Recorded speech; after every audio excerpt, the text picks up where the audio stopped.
प्रस्तुत श्लोक हमारी पाठ्य पुस्तक रुचिरा भाग 2 के सुभाषितानी नामक पाठ से लिया गया है।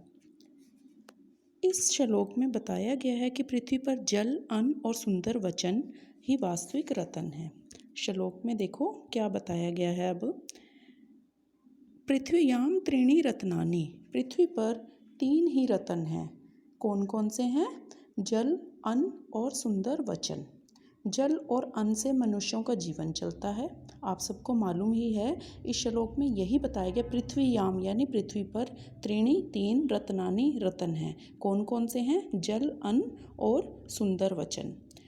परंतु मूर्खों के द्वारा पत्थर के टुकड़ों को ही रत्नों का नाम दिया गया है।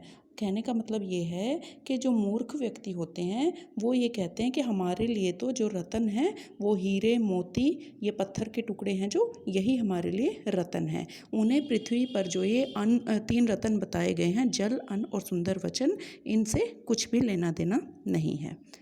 दूसरा देखो नेक्स्ट, सत्येन धार्यते पृथ्वी, सत्येन तपते रवि, सत्येन वाते वायुश्च, सर्वम सत्ये प्रतिष्ठितम।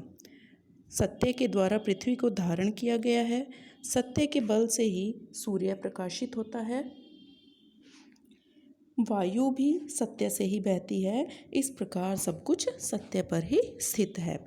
मतलब है कहने का कि सत्य के बल पर कठिन से कठिन कार्य किए जा सकते हैं। यह पृथ्वी सत्य के बल पर ही सारे प्राणियों और जड़ पदार्थों को धारण करी है। कहने का मतलब ये है कि सब कुछ सत्य से ही व्याप्त है। अगर इस धरती पर सत्य है तो सत्य के ऊपर ही पूरा ब्रह्मांड टिका हुआ है।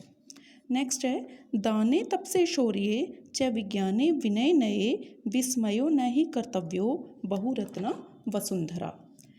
दान, तप, बल, विशेष ज्ञान, विनयता तथा नीति, इन सब में किसी को भी कोई भी आश्चर्य नहीं करना चाहिए, क्योंकि यह धरती बहुत अधिक रत्नों वाली है। कहने का मतलब ये है कि दान, तप, शौर्य, वीरता, विनयता और नीति, यही सारी चीज़ें इस पृथ्वी पर विद्यमान हैं। लेकिन यहाँ पर कुछ ही चीज़ें बताई गई हैं, वैसे तो यह धरती बहुत अधिक रत्नों वाली है। नेक्स्ट है, सद्भि रेव सहासीत, सद्भि कुर्वीत संगतिम, सद्भि विर्विवादम मैत्रिम च ना सद्भि किंचित आचरेत। सदा सज्जनों के साथ ही बैठना चाहिए, सज्जनों की ही संगति करनी चाहिए। यानी जो हमारी कंपनी है, जो हमारा उठना बैठना है, जिनके साथ हमें रहना चाहिए, वो सज्जन व्यक्ति होने चाहिए। अगर हम झगड़ा करें तो वो भी हमारा सज्जन व्यक्तियों के साथ ही होना चाहिए, और अगर मित्रता हो तो वो भी सज्जन व्यक्तियों के साथ ही होनी चाहिए।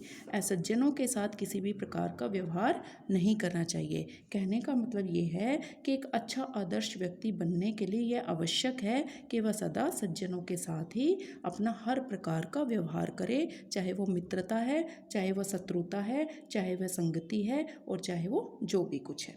नेक्स्ट है, धन धान्य प्रयोगेषु विद्याया संग्रहेषु च आहारे व्यवहारे च त्यक्त लज्जय सुखी भवेत्। धन धान्य के प्रयोग में, विद्या को एकत्रित करने में, अपने आहार और व्यवहार में संकोच को छोड़ने वाला व्यक्ति ही सदा सुखी रहता है।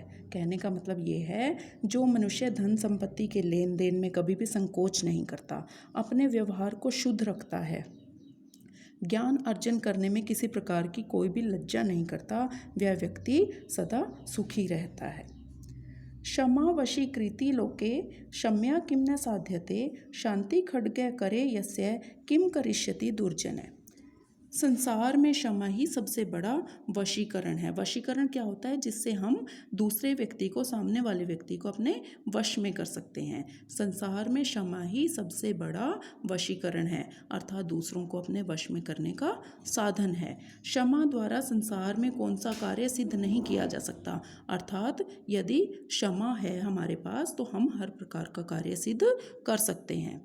सभी कार्य क्षमा से ही सफल हो जाते हैं। जिस मनुष्य के हाथ में में शांति की तलवार है, यानी जो शांति का रक्षक है, शांति को अपनाने वाला है, तो बुरा व्यक्ति, दुर्जन व्यक्ति उसका कुछ भी नहीं बिगाड़ सकता।